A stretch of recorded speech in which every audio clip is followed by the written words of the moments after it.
നമസ്കാരം, ഞാൻ ബിജീഷ് വള്ളൂർ. പ്രൊഫഷണൽ ഒരു ഫുൾ ടൈം ട്രേഡറാണ്. നമുക്ക് വരും ആഴ്ചകളിൽ, വരും ദിവസങ്ങളിലായാലും നിഫ്റ്റിനെ മാനേജ് ചെയ്യാനുള്ള റൈറ്റ് സപ്പോർട്ട് റെസിസ്റ്റൻസ് ആണ് നമ്മൾ പറയുന്നത്.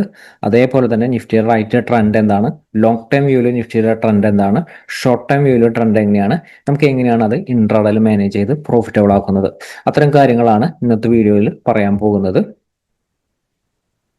നിഫ്റ്റിയിലും കഴിഞ്ഞ ദിവസത്തെ ഒരു ക്ലോസിംഗ് ശ്രദ്ധിക്കുക. 25,461 നിഫ്റ്റി ക്ലോസ് ചെയ്തിരിക്കുന്നത്.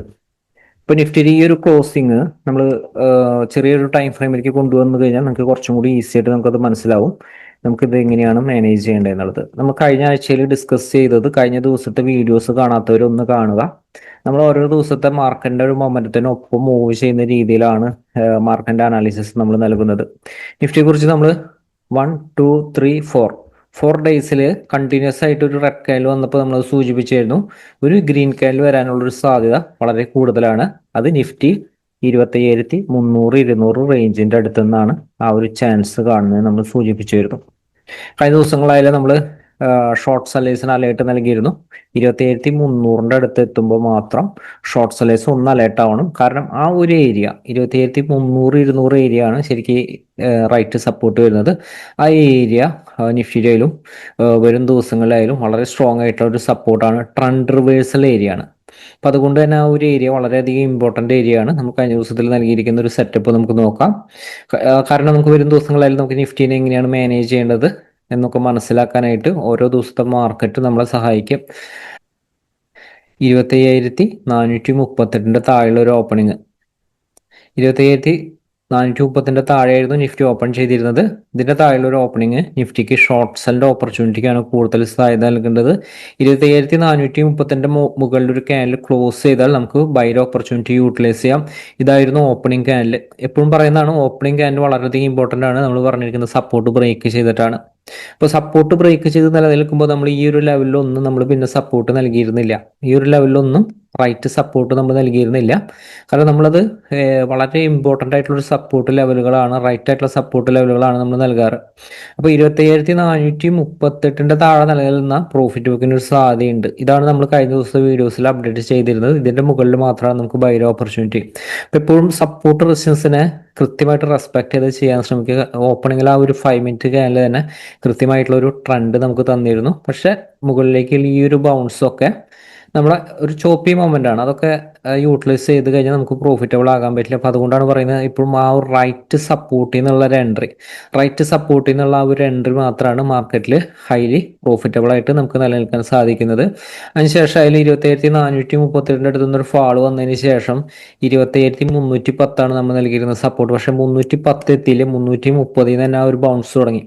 നമ്മൾ ഈ ഏരിയനെ കുറിച്ച് നമ്മളത് സൂചിപ്പിച്ചിരുന്ന ഏരിയ ആണ്. കാരണം കഴിഞ്ഞ ദിവസത്തിൽ മാർക്ക് ചെയ്തിരിക്കുന്നതാണ്, കഴിഞ്ഞ ദിവസത്തെ അപ്ഡേറ്റിൽ മാർക്ക് ചെയ്തിരിക്കുന്നതാണ്. കാരണം ഈ ഒരു ഏരിയയിൽ നിന്ന് നിഫ്റ്റിക്ക് ഒരു ബൗൺസ് ചെയ്യാൻ മാത്രമാണ് സാധ്യത കൂടുതൽ. കാരണം നിഫ്റ്റിയുടെ ഒരു ട്രെൻഡ് സ്റ്റിൽ പോസിറ്റീവ് ട്രെൻഡിലാണ്. ട്രെൻഡ് ഇപ്പോഴും നെഗറ്റീവിലേക്ക് കടന്നിട്ടില്ല. അപ്പൊ അതുകൊണ്ട് തന്നെ ഈ ഒരു ഏരിയ എന്ന് പറയുന്നത് നിഫ്റ്റിയിൽ മുകളിലേക്ക് ബൗൺസ് ചെയ്യാൻ സാധ്യമായിട്ടുള്ള ഒരു ഏരിയ ആണ്. അപ്പൊ അതുകൊണ്ടാണ് നമ്മൾ ഈ ഒരു ഏരിയയിൽ അലേർട്ട് നൽകിയിരുന്നത്. ഈ ഒരു ഏരിയയിൽ നിന്നായാലും നിഫ്റ്റി ലാസ്റ്റ് സെക്ഷനിൽ നല്ലൊരു ബൗൺസ് നടത്തി 25,467 ക്ലോസ് ചെയ്തിരിക്കുന്നത്. അപ്പൊ നിഫ്റ്റിനെ നമുക്ക് വരും ദിവസങ്ങളിലായാലും നമുക്ക് മാനേജ് ചെയ്യാനുള്ള റൈറ്റ് സപ്പോർട്ട് റെസിസ്റ്റൻസ് നോക്കാം. അതിന് മുൻപ് തന്നെയായിട്ട് നമുക്ക് നിഫ്റ്റിയുടെ ഒരു ലോങ് ടൈം വ്യൂ പറയാനായിട്ട് നമുക്കൊരു ഡെയിലി ടൈം ഫ്രെയിമിൽ ഒരു കാൻഡിൽസ്റ്റിക് സൂചിപ്പിക്കുന്നത് ഒരു ദിവസത്തെയാണ് സൂചിപ്പിക്കുന്നത്. ഡെയിലി കാൻഡിൽസ്റ്റിക്കിൽ നിങ്ങൾ നോക്കിക്കഴിഞ്ഞാൽ കാണാൻ സാധിക്കും, ഒരു ഹാമർ ക്യാൻഡിലാണ് നിഫ്റ്റിയിൽ ഫോം ചെയ്തിരിക്കുന്നത്. അപ്പൊ നിഫ്റ്റി ആയാലും ഇൻ കേസ് വരും ദിവസങ്ങളിൽ ഗ്യാപ് ഡൗൺ ഓപ്പണിംഗ് ആയിരുന്നാലും 300, 200 റേഞ്ചിന്റെ ഇടയിൽ വന്നാൽ പോലും, ഗ്യാപ് ഡൗൺ ഓപ്പണിംഗ് ആയാൽ പോലും ഷോർട്ട് സെല്ലേഴ്സ് അഗ്രസീവ് ആയിട്ടുള്ള ഷോർട്ട് സെല്ലിന്റെ ഓപ്പർച്യൂണിറ്റി യൂട്ടിലൈസ് ചെയ്യാതിരിക്കുന്നതാണ് ഏറ്റവും ബെറ്റർ. കാരണം ഈ ഒരു ലെവല് നിഫ്റ്റിയുടെ ഇമ്പോർട്ടന്റ് ആയിട്ടുള്ള ലെവലാണ്. വരും ദിവസങ്ങളായാലും ഇതിന്റെ ഒരു താഴത്തേക്ക് ക്ലോസിംഗ് ലെവലില് ഇപ്പോൾ 25,200, 25200 ഒരു ഡെയിലി ക്യാനില് ഇതിന്റെ താഴത്തേക്ക് ക്ലോസ് ചെയ്താൽ മാർക്കറ്റിന്റെ ട്രെൻഡ് റിവേഴ്സലായി. പിന്നെ നമുക്ക് അഗ്രസീവ് ആയിട്ടുള്ള ഷോർട്ട്സിന്റെ ഓപ്പർച്യൂണിറ്റി ഒക്കെ നമുക്ക് മാർക്കറ്റിൽ യൂട്ടിലൈസ് ചെയ്യാനായിട്ട് സാധിക്കും. ഇതാണ് റൈറ്റ് ലെവൽ വരുന്നത്. അപ്പോൾ വരും ദിവസങ്ങളിലായാലും ഇത് തന്നെയാണ് റൈറ്റ് ലെവൽ 25,200. പക്ഷെ ഈ ഒരു ലെവൽ നമുക്ക് മാറും, ഈ ഒരു ലെവൽ നമുക്ക് ചേഞ്ച് ആവും. മാർക്കറ്റിന്റെ 1-2 ദിവസത്തെ ഒരു സെറ്റപ്പ് നോക്കിയതിന് ശേഷം നമ്മൾ ഈ ഒരു ലെവല് ചേഞ്ച് ആവും. അപ്പോൾ കറന്റ് ട്രെൻഡ് റിവേഴ്സൽ ആകാനുള്ള ഒരു സപ്പോർട്ടാണ്. ഇതിന്റെ താഴത്തേക്ക് ക്ലോസ് ചെയ്താൽ ബൈ പൊസിഷൻ എക്സിറ്റ് ചെയ്യുന്നതാണ് ഏറ്റവും ബെറ്റർ. മാർക്കറ്റിൽ വലിയൊരു ഫാളിന് മാർക്കറ്റിൽ ഒരു സാധ്യതയുണ്ട്. അല്ലെങ്കിൽ സിറ്റുവേഷൻ ബൈയിലേക്കാണ് മാർക്കറ്റ് നിലനിൽക്കാൻ സാധ്യതയെങ്കിൽ 25,200 ഹോൾഡ് ചെയ്തുകൊണ്ട് ഈ ഒരു ലെവലിൽ നിന്ന് ബൗൺസ് ചെയ്ത് മാർക്കറ്റ് കയറാനായിട്ടുള്ള ശ്രമം നടത്തും. അങ്ങനെ കയറാനായിട്ടുള്ള ഒരു ശ്രമം നടത്തുമ്പോൾ ഏതൊക്കെയാണ് റൈറ്റ് റെസിസ്റ്റൻസ്, മുകളിലേക്ക് ആയാലും കുറച്ചും കൂടി സ്ട്രെങ്ത് കിട്ടണമെങ്കിൽ ഇപ്പോഴത്തെ മൊമെന്റ് നോക്കി കഴിഞ്ഞാൽ അറിയാം, ചെറിയ ചെറിയ മൊമെന്റ് ആണ്. പക്ഷെ മുകളിലേക്ക് മൊമെന്റം കിട്ടാതെ റൈറ്റ് റെസിസ്റ്റൻസിന്റെ മുകളിലേക്ക് സസ്റ്റെയിൻ ചെയ്യാത്തത് കൊണ്ടാണ്. ഇപ്പൊ റൈറ്റ് റെസിസ്റ്റൻസ് ഏതാണ്, അതിന്റെ ഒരു മുകളിലേക്ക് സസ്റ്റെയിൻ ചെയ്താലാണ് നമുക്ക് ഈ ഒരു മൊമെന്റം നമുക്ക് പറയാനായിട്ട് സാധിക്കുള്ളൂ. റൈറ്റ് റെസിസ്റ്റൻസ് നമുക്ക് ഒരു ദിവസത്തിൽ പറയാൻ പറ്റില്ല. പക്ഷെ 25,200 സപ്പോർട്ട്, ഇതാണ് മെയിൻ ആയിട്ടുള്ള ഒരു സപ്പോർട്ട് വരുന്നത്. ലോങ് ടൈം വ്യൂലാന്ന് പറയുന്നത് നമ്മൾ ഡെയിലിയിലെ റൈറ്റ് സപ്പോർട്ട് ഇൻട്രാഡേ ലെവലിലെ റൈറ്റ് സപ്പോർട്ട് റെസിസ്റ്റൻസ് നമ്മൾ അപ്ഡേറ്റ് ചെയ്യും. അപ്പോൾ 25,200 ക്ലോസിംഗ് ബേസിസിൽ നിലനിർത്തുന്നുണ്ടെങ്കിൽ ഈ ട്രെൻഡ് ഫോളോ ചെയ്യുക. ഇതാണ് നിഫ്റ്റിയിലെ വരും ആഴ്ചകളിലെ ലെവൽ കാണുന്നത്. ഇനി നമുക്ക് വരും ദിവസങ്ങളിലായാലും നമുക്ക് ഇൻട്രാഡേ ട്രെൻഡിൽ മാനേജ് ചെയ്യാനുള്ള റൈറ്റ് സപ്പോർട്ട് റെസിസ്റ്റൻസ് ആണ് നമ്മൾ നോക്കുന്നത്. 5 മിനിറ്റിലെ സെറ്റപ്പ് ആണ് ഇനി പറയാൻ പോകുന്നത്. ഇൻട്രാഡേ ട്രേഡ് ചെയ്യുന്നവർ പ്രത്യേകം ശ്രദ്ധിക്കാം. ഇപ്പൊ പലരും മാർക്കറ്റിനെ കുറിച്ച് പറയുന്നതാണ്, മാർക്കറ്റിൽ മൊമെന്റ് ഇല്ല, ട്രേഡ് ചെയ്ത പ്രോഫിറ്റ് കിട്ടില്ല എന്ന്. പക്ഷെ നമ്മുടെ വീഡിയോ സ്ഥിരമായിട്ട് കാണുന്നവർ കൃത്യമായിട്ടൊരു എൻട്രി സ്ഥലം നമ്മൾ പറയുന്ന ഒരു സ്ഥലങ്ങളിൽ എൻട്രി എടുക്കുന്നവർക്കും കൃത്യമായിട്ട് അറിയാം. നമ്മൾ കഴിഞ്ഞ ദിവസത്തിൽ നൽകിയിരിക്കുന്ന എൻട്രി ഏരിയ ഇതാണ്. ഈ ഒരു ലെവലിൽ നിന്ന് എൻട്രി എടുത്തവർക്ക് ആർക്കും നഷ്ടം വന്നിട്ടുണ്ടായിരിക്കില്ല. കാരണം അത് പ്രോഫിറ്റിൽ തന്നെയായിരിക്കും എൻഡ് ചെയ്യുന്നത്. അപ്പൊ അതേപോലെ തന്നെ നമ്മുടെ എൻട്രി സ്ഥലങ്ങളായിരുന്നു മുൻപ് നൽകിയിരിക്കുന്ന ഈ ഒരു എൻട്രി സ്ഥലം, ഈ ഒരു എൻട്രി സ്ഥലം, ഇതൊക്കെ നമ്മുടെ ഒരു എൻട്രി ഏരിയ ആണ്. അതേപോലെ തന്നെ ഇത് ലോവർ ലെവലിൽ നല്ലൊരു ബൈ ഏരിയ നമ്മൾ നൽകിയിരുന്ന ഏരിയ ആണ്.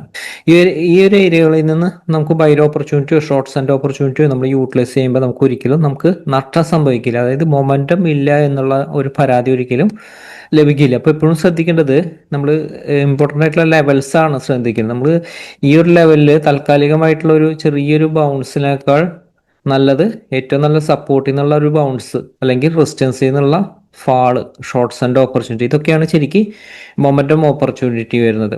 അപ്പൊ നമുക്ക് വരാൻ പോകുന്ന ഒരു ദിവസങ്ങളിലായാലും ഏതാണ് റൈറ്റ് ആയിട്ടുള്ള സപ്പോർട്ട്, ഏതാണ് റൈറ്റ് ആയിട്ടുള്ള റെസിസ്റ്റൻസ് എന്ന് നോക്കാം. നമുക്ക് റൈറ്റ് ആയിട്ടുള്ള സപ്പോർട്ട് ഇപ്പോൾ 25,375 25,378 വരെ ലോവർ ലെവൽ സപ്പോർട്ടായിട്ടാണ് കാണുന്നത്. അപ്പോൾ ഇതിൻ്റെ ഒരു താഴെ സസ്റ്റെയിൻ ചെയ്താലാണ് മാർക്കറ്റ് കുറച്ചൊരു വീക്ക്നെസ്, ഇൻട്രാഡേയിൽ വീക്ക്നെസ് വരുന്നത്. അപ്പോൾ ഇതിൻ്റെ ഒരു താഴെയാണ് ഓപ്പൺ ചെയ്യുന്നതെങ്കിൽ മാർക്കറ്റ് വീണ്ടും താഴത്തേക്ക് പോരും. പിന്നെ 310 അടുത്ത് സപ്പോർട്ട് ഉണ്ട്, അതേപോലെ തന്നെ 280 സപ്പോർട്ട് ഉണ്ട്. ലോവർ ലെവൽ സപ്പോർട്ട് മാനേജ് ചെയ്യേണ്ടത് നമ്മൾ 200-നും 300-നും ആ ഒരു റേഞ്ചിന്റെ ഇടയിലുള്ള സപ്പോർട്ട് ഇമ്പോർട്ടൻ്റ് സപ്പോർട്ടാണ്. അത് മാനേജ് ചെയ്യേണ്ടത് ശ്രദ്ധിക്കുക. അതായത് ഒരു സപ്പോർട്ട് ഹോൾഡ് ചെയ്തുകൊണ്ട് അടുത്തൊരു സപ്പോർട്ടിന്റെ മുകളിലേക്ക് ഒരു ക്യാൻഡിൽ ക്ലോസ് ചെയ്താൽ നമുക്ക് ബൈ ഓപ്പർച്യൂണിറ്റി യൂട്ടിലൈസ് ചെയ്യാം. അതായത് ഇൻ കേസ് മാർക്കറ്റ് ഓപ്പൺ ചെയ്യുന്ന വലിയൊരു ഗ്യാപ് ഡൗൺ ഓപ്പണിംഗ് ആണ്, 262 ഹോൾഡ് ചെയ്തുകൊണ്ട് 280 മുകളിലേക്ക് സസ്റ്റെയിൻ ചെയ്തു. ഈ ഒരു ലെവലിൽ ഷോർട്ട് സെല്ലിനേക്കാൾ കൂടുതലും ബൈക്കാണ് കൂടുതൽ ഇമ്പോർട്ടൻ്റ് നൽകേണ്ടത്. ഷോർട്ട് സെല്ലിന് കൂടുതൽ ഇമ്പോർട്ടൻ്റ് നൽകാം എപ്പോഴാണെങ്കിൽ നമുക്ക് നിഫ്റ്റി ഓപ്പൺ ചെയ്യുന്നത് 25,262 സപ്പോർട്ടിൻ്റെ ഒരു താഴെയാണ്. ഈ ഒരു സപ്പോർട്ടിൻ്റെ ഒരു താഴെ നിലനിൽക്കുകയാണെങ്കിൽ നമുക്ക് ഷോർട്ട് സെൻഡ് ഓപ്പർച്യൂണിറ്റി യൂട്ടിലൈസ് ചെയ്യാം. ചെറിയ ടൈം ഫ്രെയിമിൽ ലോ ബ്രേക്ക് ചെയ്ത് ചെയ്താൽ നമുക്ക് ഷോർട്ട് സെൻഡ് ഓപ്പർച്യൂണിറ്റി യൂട്ടിലൈസ് ചെയ്യാം. ലോവർ ലെവലിൽ നമുക്ക് സപ്പോർട്ട് കാണുന്നത് 25,200 ആണ്. 25,200 താഴെ പോയാലും 200 മുകളിലേക്ക് ഒരു ക്യാൻഡിൽ സസ്റ്റെയിൻ ചെയ്താൽ ബൈ ഓപ്പർച്യൂണിറ്റി യൂട്ടിലൈസ് ചെയ്യുന്ന രീതിയിൽ മാനേജ് ചെയ്യുക.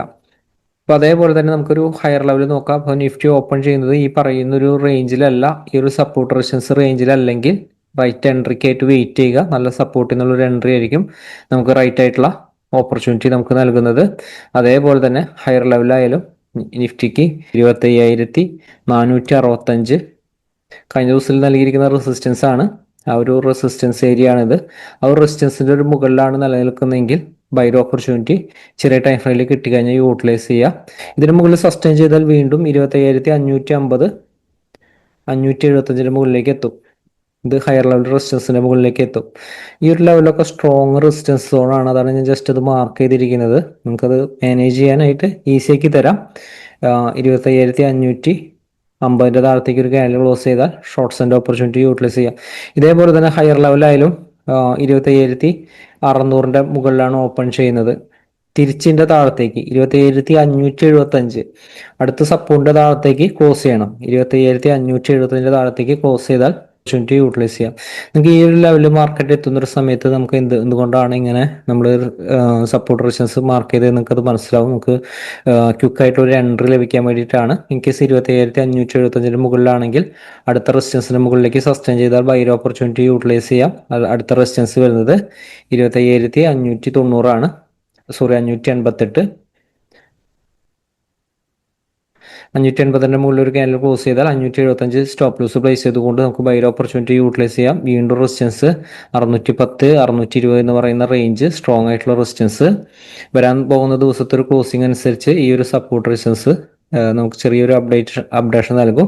അപ്പോൾ ഈ റെസിസ്റ്റൻസിന് മുകളിൽ പോയാലും ഇതിന്റെ താഴത്തേക്ക് സസ്റ്റെയിൻ ചെയ്താൽ മാത്രം ഷോർട്ട്സിന്റെ ഓപ്പർച്യൂണിറ്റി. ഇൻ കേസ് 25,610 മുകളിൽ ഹോൾഡ് ചെയ്യാണ്. നിഫ്റ്റി മുകളിലേക്ക് 670 റെസിസ്റ്റൻസ്, ഹയർ ലെവൽ 670 റെസിസ്റ്റൻസ് കാണുന്നുണ്ട്.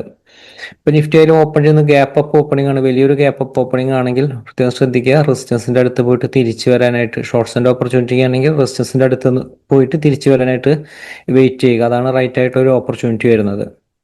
പ്രത്യേകം ശ്രദ്ധിക്കുക. ഇവിടെ ഒരു ചെറിയൊരു അപ്ഡേഷൻ കൂടി നടത്തിയിട്ടുണ്ട്. അതായത് ഈ 465 അടുത്തത് ബൈ ഓപ്പർച്യൂണിറ്റി യൂട്ടിലൈസ് ചെയ്യുമ്പോൾ നമുക്ക് സ്റ്റോപ്പ് ലോസ് പ്ലേസ് ചെയ്യേണ്ടത് 25,440 ആണ്. 25,440. കാരണം ഈ ഒരു സപ്പോർട്ട് ഹോൾഡ് ചെയ്തുകൊണ്ട് അടുത്ത റെസിസ്റ്റൻസിന്റെ മുകളിലേക്ക് സസ്റ്റെയിൻ ചെയ്യുകയാണെങ്കിൽ നമുക്ക് ബൈ ഓപ്പർച്യൂണിറ്റി യൂട്ടിലൈസ് ചെയ്യാം. ഇവിടെ ചെറിയൊരു റെസിസ്റ്റൻസ് എടുത്തിട്ടുണ്ട്. ഇൻ കേസ് മാർക്കറ്റിന്റെ ഒരു മൊമെന്റം കുറവാണെങ്കിൽ ഈ ഒരു ലെവലിൽ പ്രോഫിറ്റ് ബുക്കിംഗ് നടത്താൻ വേണ്ടിയിട്ട് 25,525 റെസിസ്റ്റൻസ് എടുത്തിട്ടുണ്ട്. എപ്പോഴും ശ്രദ്ധിക്കുക, എപ്പോഴും നല്ല സപ്പോർട്ട് റെസിസ്റ്റൻസ് എന്ന് പറയുന്നത് ഈ യെല്ലോ ലൈൻ മാർക്ക് ചെയ്താണ്. 27,440, 27,378. കാരണം ഈ ഒരു ലെവലിൽ നിന്നുള്ളൊരു എൻട്രി വളരെ സ്ട്രോങ് ആയിരിക്കും. വളരെ സ്ട്രോങ് ആയിട്ടൊരു അപ്പ് മൂവ്മെന്റോ ഡൗൺ മൂവ്മെന്റോ ഒക്കെ ആയിരിക്കും. 27,262. ഇതൊക്കെ വളരെ സ്ട്രോങ് ആയിട്ടുള്ള സപ്പോർട്ടുകളാണ്. പിന്നെ സപ്പോർട്ടിന് കുറച്ചുകൂടി സ്ട്രെങ്ത് എപ്പോഴാണ് വരികയാണെങ്കിൽ ഈ ഒരു ലെവലൊക്കെ സ്ട്രോങ് ആയിട്ടുള്ള സപ്പോർട്ട് ലെവലുകളാണ് മാർക്ക് ചെയ്തിരിക്കുന്നത്. റെസിസ്റ്റൻസ് ലെവലുകൾ. എപ്പോഴാണ് മാർക്കറ്റിന്റെ ഒരു സ്ട്രെങ്ത് കൂടുന്നതും കുറയുന്നതെങ്കിൽ ഈ സപ്പോർട്ട് ഹോൾഡ് ചെയ്തുകൊണ്ട് അടുത്ത റെസിസ്റ്റൻസിന് മുകളിലേക്ക് ക്ലോസ് ചെയ്താൽ, ഒരു ക്യാൻഡിൽ ക്ലോസ് ചെയ്താൽ സ്ട്രെങ്ത് ആണ്. അതേപോലെ തന്നെ ഈ സപ്പോർട്ടിന്റെ താഴത്തേക്ക് നിലനിൽക്കാതെ അടുത്ത സപ്പോർട്ടിന്റെ താഴത്തേക്ക്, തൊട്ടടുത്ത സപ്പോർട്ടിന്റെ താഴത്തേക്ക് ഒരു ക്യാൻഡിൽ ക്ലോസ് ചെയ്താൽ വീക്ക്നെസ് ആണ്, പ്രോഫിറ്റ് മേക്കിംഗ് വരും. ഇത്തരം കാര്യങ്ങൾ മനസ്സിലാക്കിക്കൊണ്ട് ഈ സപ്പോർട്ട് റെസിസ്റ്റൻസ് മാനേജ് ചെയ്യുക. വരാൻ പോകുന്ന ദിവസങ്ങളിലെ മാർക്കറ്റിൽ കുറച്ചും കൂടി നമുക്ക് ഈസി ആക്കിയിട്ട് മനസ്സിലാക്കി തരാം. മാർക്കറ്റിൽ വലിയ ഓപ്പർച്യൂണിറ്റി ആയിട്ട് വരുന്ന ദിവസങ്ങളിലെ അപ്ഡേറ്റിൽ വീണ്ടും കാണാം. എല്ലാവർക്കും താങ്ക് യു.